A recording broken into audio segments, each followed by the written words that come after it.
Hello, I'm Bryan Salmond with this Golden Edge free agency update. Vegas-born fans, well, their worst fears have come to fruition. The 2018 free agency frenzy has come and burned the Vegas Golden Knights to a nice golden brown. Free agents James Neal and David Perron are gone. So let's bring in Golden Knights beat reporter David Schoen, who's been on top of the NHL free agency fray. David Perron was said to be leaving very early in the process, but Neal's departure seemed to take a little bit longer, I guess. How close was Neal to staying with the Vegas Golden Knights, David?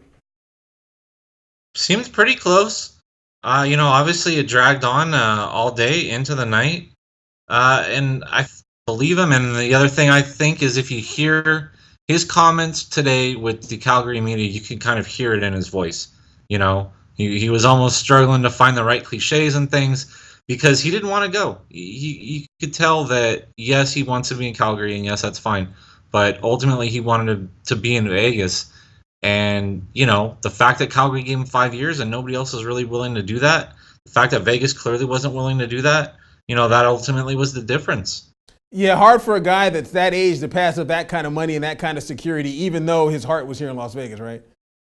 Yeah, I mean, this is his last chance to get a big contract. He turns 31 in September. So, it's a business too. I mean, there's a lot of new fans in Vegas that are heartbroken, that are kind of learning the joys and the pains of being a sports fan that this, comes with it.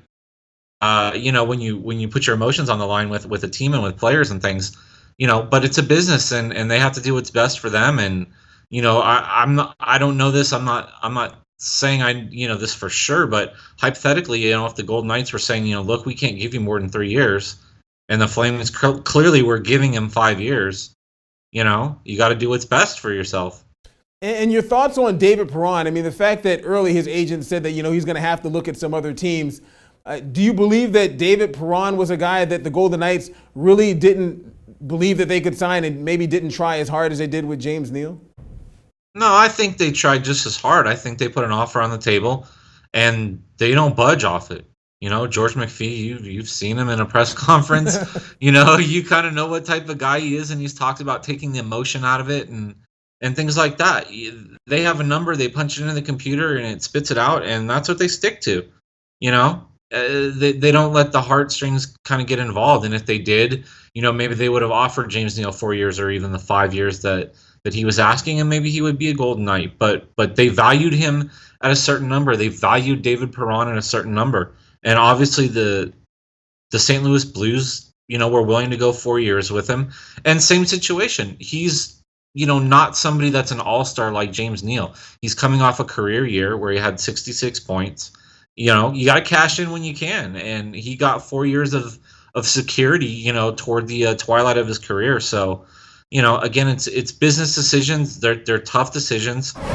Well, David, you said it perfectly. George McPhee definitely is a stern guy, and business never personal. So I completely get he knows his business side, and he's not going to let his heartstrings get in the way of making a good deal for the team. So with the Golden Knights losing two key pieces there, George McPhee really has not been idle. Ryan Reeves, a guy whom we talked a lot about during the season, is returning, and really he proved his worth during the playoffs. I'm assuming that you had a change of heart on Reeves and as far as like his importance to the team and how he played in the playoffs. But David, what are your thoughts on some of the big names that McPhee signed and Nick Holden and Paul Stastny and them coming to the Golden Knights?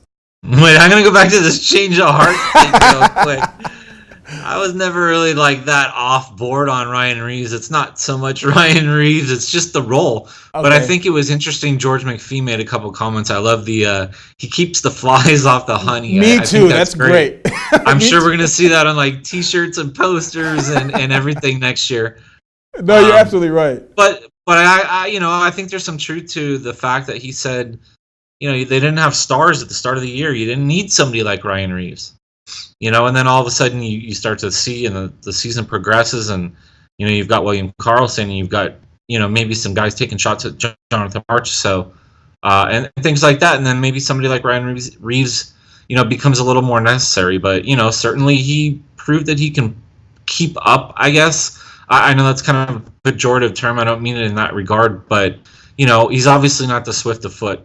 But he showed he can, bang bodies and play Golden Knight style and become a fan favorite. You know, Stastny was clearly the number 2 center behind the big prize in free agency, John Tavares. So it's a big land for George McPhee and the Knights. You know, Nick Holden is a little more of a depth guy on the blue line. Obviously, they're going to lose Lucas Spiza. So Nick Holden kind of fills that role, and George McPhee said that he wants to keep 8 defensemen this year. So obviously, if you kind of look at the numbers and you fill in, you know, guys like Shea Theodore, guys like Colin Miller that are restricted free agents, you know, that they would have their 8 right now that they could rock and roll with. Okay, good. And that actually leads me to the question I was going to ask you. What have you heard about some of the big names currently with the Golden Knights that are restricted free agents, like William Karlsson and Shea Theodore? And obviously Lucas Spiza is gone, with the fact that they have Holden come into the team. So what have you heard about some of the guys that are on the team and how those contract talks are going? Yeah, I kind of buckle up for Karlsson a little bit. I know some people, maybe it's just not understanding restricted free agency, I guess, or maybe it's me not writing it clearly enough. But there seems to be some worry that William Karlsson would leave the team, I guess, which the only way that would happen is if a team swooped in and signed him to an offer sheet. Otherwise, pretty much what would happen, and this pretty much is what happens with all the restricted free agents, that at least the ones that have arbitration eligibility, like Karlsson, like Colin Miller, like Noshik, they'll pretty much file for arbitration on Thursday.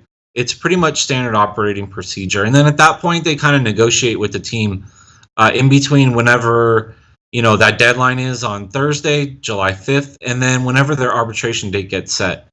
And pretty much nobody goes to arbitration. Nate Schmidt went to arbitration last year, and he was the first one in 2 years or something like that. The teams and the players all want to get a deal done. They don't want to go to arbitration and kind of fight over it. It's like divorce court, you know, where you start just saying nasty things about the other side.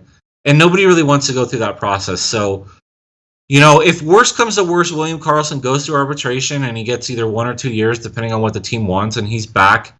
You know, but the bigger question with him is, can they sign him long term? Or does he want to ride out those 2 years and say, okay, well, now I'm an unrestricted free agent, and if I had 2 good years, you know, cha-ching, I'm cashing in.